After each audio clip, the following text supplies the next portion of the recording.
प्रिय मित्रों, सुप्रभात। आज मैं आपके साथ सहकारी समिति क्या है, इसके क्या उद्देश्य होते हैं, इससे क्या फायदे हैं तथा इसके गठन व पंजीकरण की प्रक्रिया क्या है संबंधित विषयों पर बातचीत करना चाहूँगा।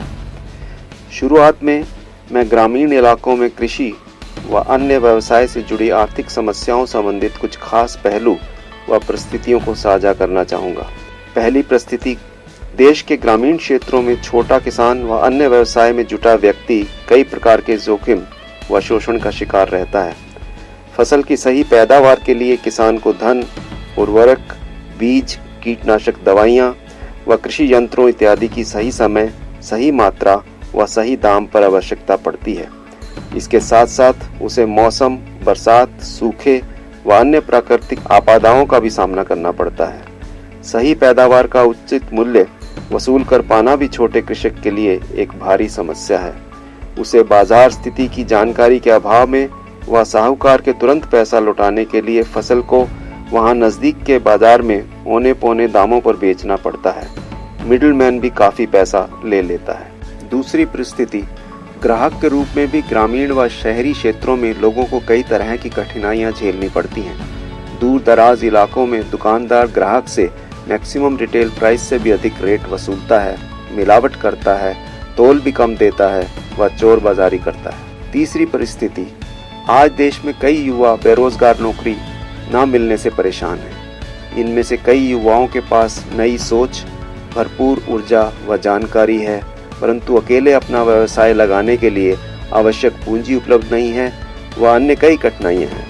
इन सभी परिस्थितियों में परेशान लोगों की समस्याओं के समाधान के लिए सरकार ने एक कानूनी संगठन सहकारी समिति के रूप में एक विकल्प दिया है। सहकारी समिति का गठन किसी एक सामूहिक आर्थिक व सामाजिक हित का बचाव करने के लिए या किसी ऐसे सामूहिक हित जिस पर किसी को लूटा जा रहा है या परेशान किया जा रहा है, समाज में कई चुनौतियों का मिलकर एकजुट होकर सामना कर सकने के लिए किया जा सकता है।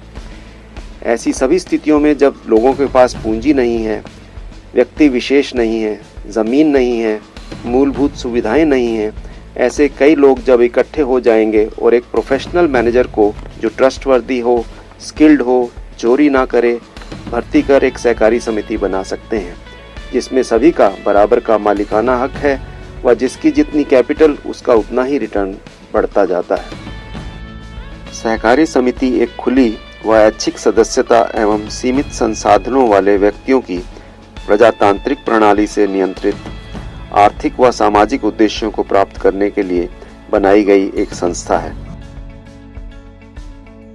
सहकारी समिति की खास विशेषताएं इस प्रकार हैं। बहुत अधिक पूंजी की आवश्यकता नहीं, सदस्यता बाध्यकर नहीं, सदस्यों के बीच पक्षपात नहीं, सभी सदस्यों के बराबर के अधिकार व जिम्मेदारियां, प्रजातांत्रिक प्रणाली, हर एक सदस्य का केवल एक वोट, सभी एक के लिए व हर एक सभी के लिए के सिद्धांत का अनुसरण, ज़्यादा से ज़्यादा सदस्यता की कोई सीमा नहीं।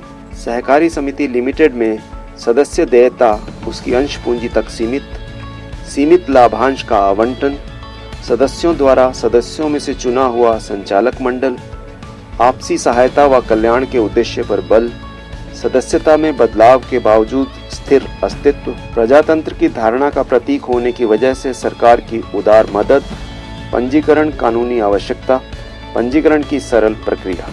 अब हम यह जानने का प्रयास करेंगे कि सहकारी समिति के गठन व पंजीकरण की प्रक्रिया क्या है। यहाँ हम बिहार राज्य के संदर्भ में निर्धारित प्रक्रिया की चर्चा करेंगे। अन्य राज्यों में यह प्रक्रिया कुछ अलग हो सकती है।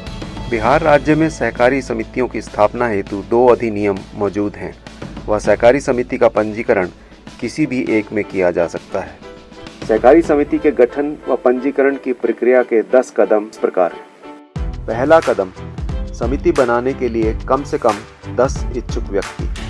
सहकारी समिति के गठन के लिए बिहार स्वावलंबी सहकारी समिति अधिनियम 1996 अथवा बिहार सहकारी समिति अधिनियम 1935 के अनुसार कम से कम 10 ऐसे व्यक्ति जो सभी अलग अलग परिवार से हैं व किसी एक सामान्य आर्थिक व सामाजिक उद्देश्य की पूर्ति के लिए मिलकर काम करना चाहें का एकजुट होना आवश्यक है।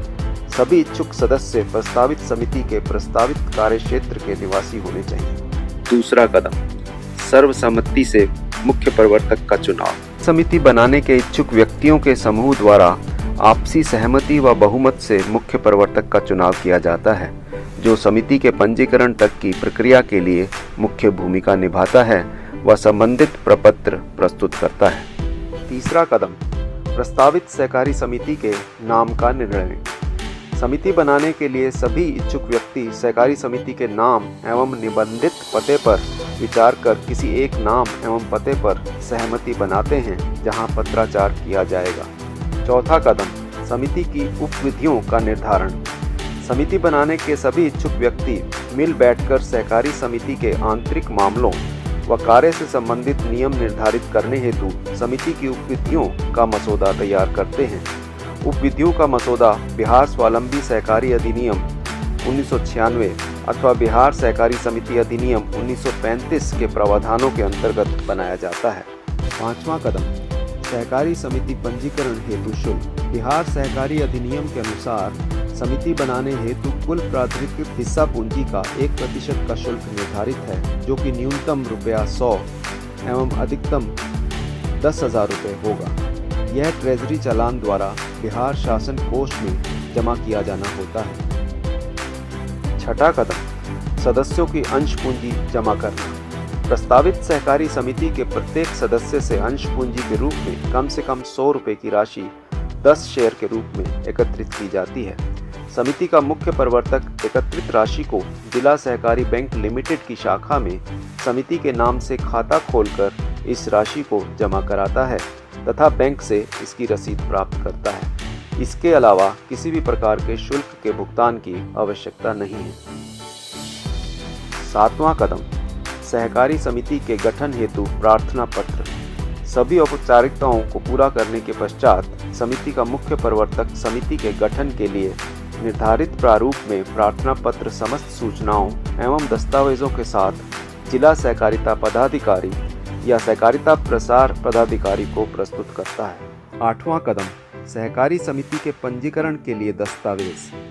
सहकारी समिति के पंजीकरण के लिए समिति के मुख्य प्रवर्तक को संबंधित जिला सहकारिता पदाधिकारी या सहकारिता प्रसार पदाधिकारी के कार्यालय जाकर निर्धारित प्रपत्र 1 प्रार्थना पत्र के साथ निम्नलिखित दस्तावेजों की 4 प्रतियों को जमा कराना आवश्यक है। सभी सदस्यों द्वारा यथा अंगीकृत एवं हस्ताक्षरित उपविधियों की स्वच्छ एवं सुस्पष्ट पाठनीय प्रतियां। समिति के पंजीकरण प्रपत्र से पूर्व सभी बैठकों का कार्यवत रिकॉर्ड। उस बैठक की कार्यवाही जिसमें उपविधियां अंगीकृत की गई हों एवं प्रथम बोर्ड का निर्वाचन किया गया हो, अध्यक्ष द्वारा सत्यापित सच्ची प्रतिलिपि। प्रवर्तक सदस्यों द्वारा निर्वाचित प्रथम बोर्ड की सूची। प्रत्येक सदस्य द्वारा भरा जाने वाला निर्धारित घोषणा पत्र। सदस्यता पहचान पत्र फोटो सहित। समिति सदस्यों के नाम, पत्राचार का पता यथा ग्राम, पोस्ट, थाना, अंचल, जिला इत्यादि की सूची। समिति सदस्यों की उपजीविका और हिस्सा में भागीदारी की सूची। बैंक रसीद। प्राधिकृत पूंजी, शेयरों की संख्या एवं एक शेयर का मूल्य संबंधित सूचना। प्रस्तावित समिति के उद्देश्यों एवं कार्यों की सूची व कार्य क्षेत्र का पूरा विवरण। निबंधनार्थ आवेदन के समर्थन में प्रत्येक गठनकर्ता द्वारा प्रपत्र 3 में रिपोर्ट, रजिस्ट्रेशन शुल्क रसीद व अन्य दस्तावेज जैसा कि निबंधक सहकारी समितियों द्वारा निर्धारित किया जाए। 9वां कदम, सहकारी समिति के मूल दस्तावेजों की जांच व रिपोर्ट। जिला सहकारिता पदाधिकारी या सहकारिता प्रसार पदाधिकारी स्वयं अथवा उनके द्वारा नियुक्त सहकारी पदाधिकारी प्रस्तावित समिति के मूल दस्तावेजों की जांच कर रिपोर्ट बनाते हैं। उनके द्वारा रिपोर्ट के अनुमोदन तथा निबंधक हेतु अनुशंसा के पश्चात समिति की पत्रावली निबंधक सहयोग समितियों को समिति के पंजीकरण के लिए भेज दी जाती है। 10वां कदम, सहकारी समिति का पंजीकरण। उपरोक्त प्रक्रिया में सभी दस्तावेज पूर्ण व सही पाए जाने पर निबंधक सहकारी समितियों द्वारा समिति का पंजीयन प्रमाण पत्र जारी किया जाता है एवं समिति की उपविधियां पंजीकृत की जाती हैं। पंजीयन प्रमाण पत्र जारी होने के पश्चात सहकारी समिति अपना कार्य आरंभ कर सकती है। पंजीकृत होने के पश्चात सहकारी समिति राष्ट्रीय सहकारी विकास निगम से इसके नियम एवं शर्तों के अनुसार आर्थिक सहायता प्राप्त कर सकती है। निगम द्वारा संचालित विभिन्न योजनाओं के तहत आर्थिक सहायता प्राप्त करने के लिए निगम के क्षेत्रीय कार्यालय एवं प्रधान कार्यालय को आर्थिक सहायता संबंधी प्रस्ताव भेजे जा सकते हैं।